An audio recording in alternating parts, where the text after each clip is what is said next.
8:49 exactly. We have Professor Tshepo Mvulane online. He's going to talk to us about human rights activist Alice Alexander Kinloch. Never heard of her, but was blown away when I read her bio. Professor is a Postdoctoral Research Fellow at the Joburg Institute of Advanced Study.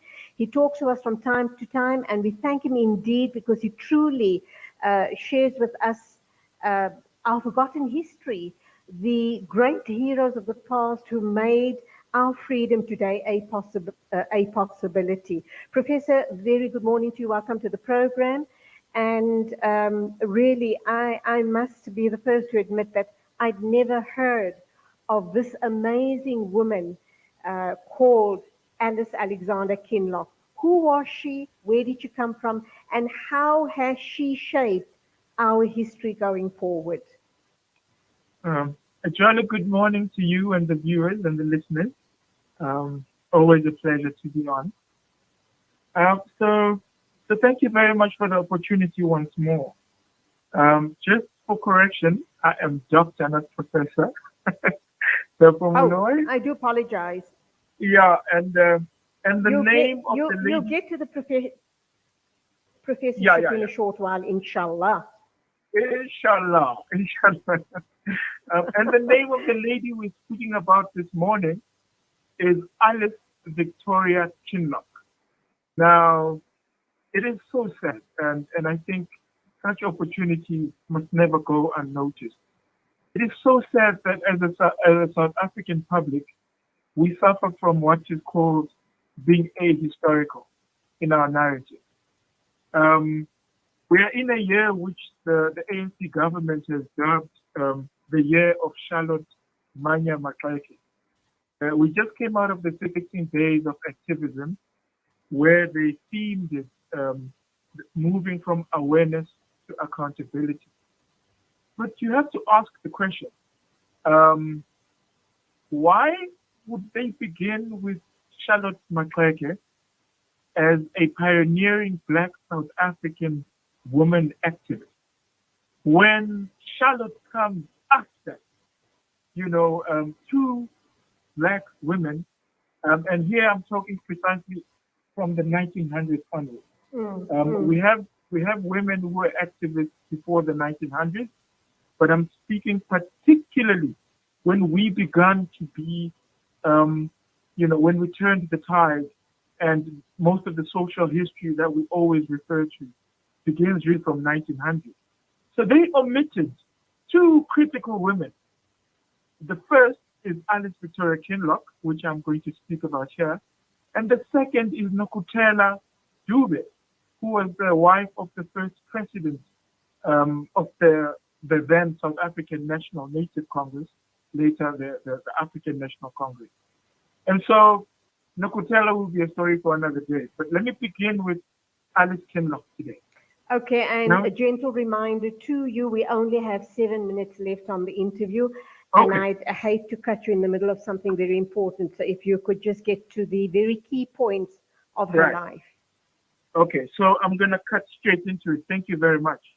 I dub her as the founding mother of Pan-Africanism, precisely because the wrong narrative about Pan-Africanism is that it was founded by Black men, in the UK, in our language, in the diaspora. And the particular man is Henry Sylvester Williams. Now, this needs to be corrected.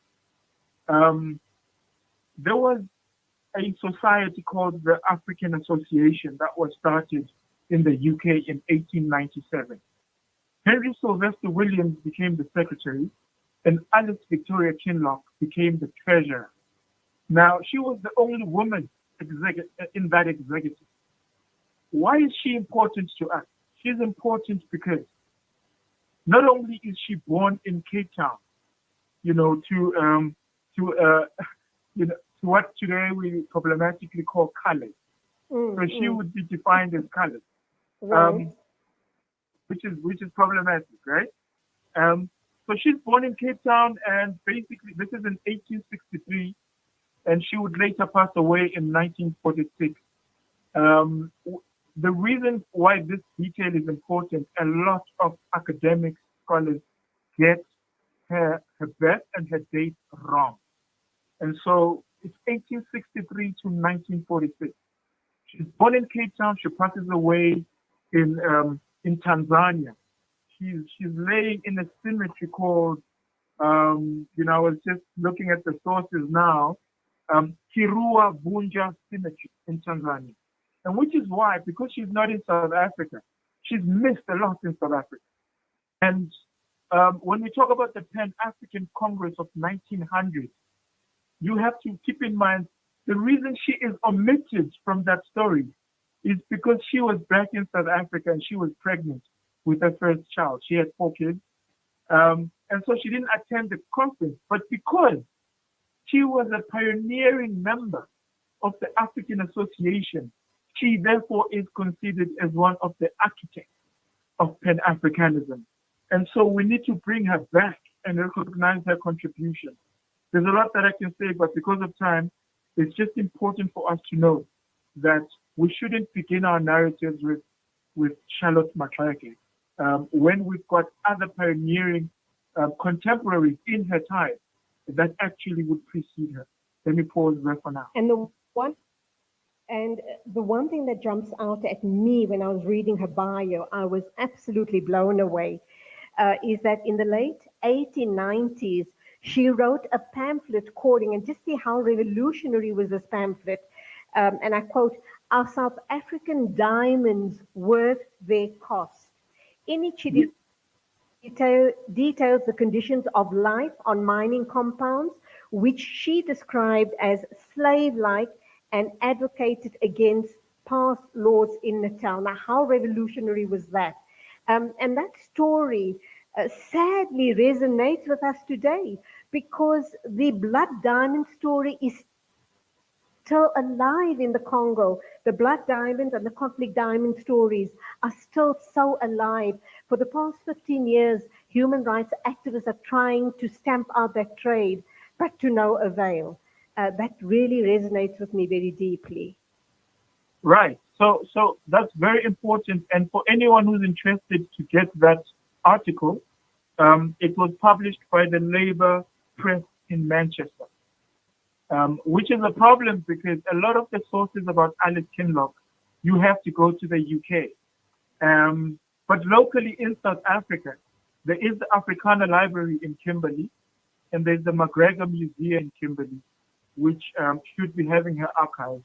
She attended St. Cyprian's College in Kimberley.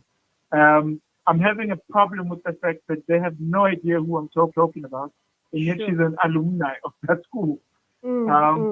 Yeah. So, but of course, everybody who come across her today would most probably have heard of her because of The Land Is Ours that was taken out by Tembeka Ogaitobi in 2018.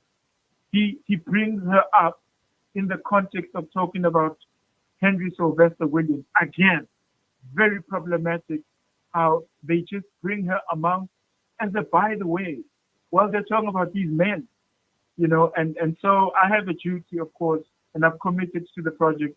I will be bringing out a full article or 2 articles on her, and looking forward to also bring out a book on her. And as Charlotte Maxeke has the hospital named after her, and she'll be remembered forever because of that particular hospital, I think you need to be active in the case of this amazing lady, Alice Alexander Kinloch, and see that some memorial is dedicated in her memory.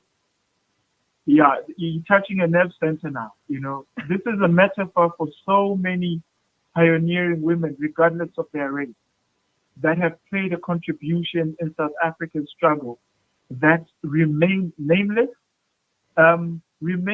you don't even know their photos and what they look like. And I'm so happy today to have shared that photo with you because it will be the first time that people are going to see what she looks like.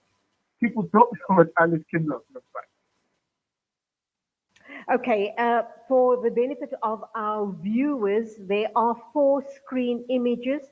If you are tuned in, via Skype, you will see those images, and I have the picture. Thank you very much. And as I wrap up with you, Dr. Tshepo Mvulane, let's also not forget that she linked up with the Aborigines. Oh, help me with that word, goodness me. Aborigine Protective Society. There you go. And that was an international abolition and human rights organization. And through these organizations, she was able to bring the black people's causes to the light of the Western world. In closing, what do you want to say? I want to say South Africa needs to know that we need to stop being ahistorical. Whenever you speak about these men, Cecil John Rhodes, John Tengo Jabavu, Henry Sylvester Williams, know that you are actually contributing to part of the story, because the complete part of the story is just beside them, just alongside them. We had our pioneering Black South African women who also were activists in their own right. And Alice Victoria Kinloch is just a metaphor for this. Thank you very much. Thank you indeed, and we'll wait for the next installment from you regarding our history. Thank you for bringing our history to the people. Till the next time, go well. It is exactly 9 o'clock, time for the news. Breaking stereotypes, moving boundaries.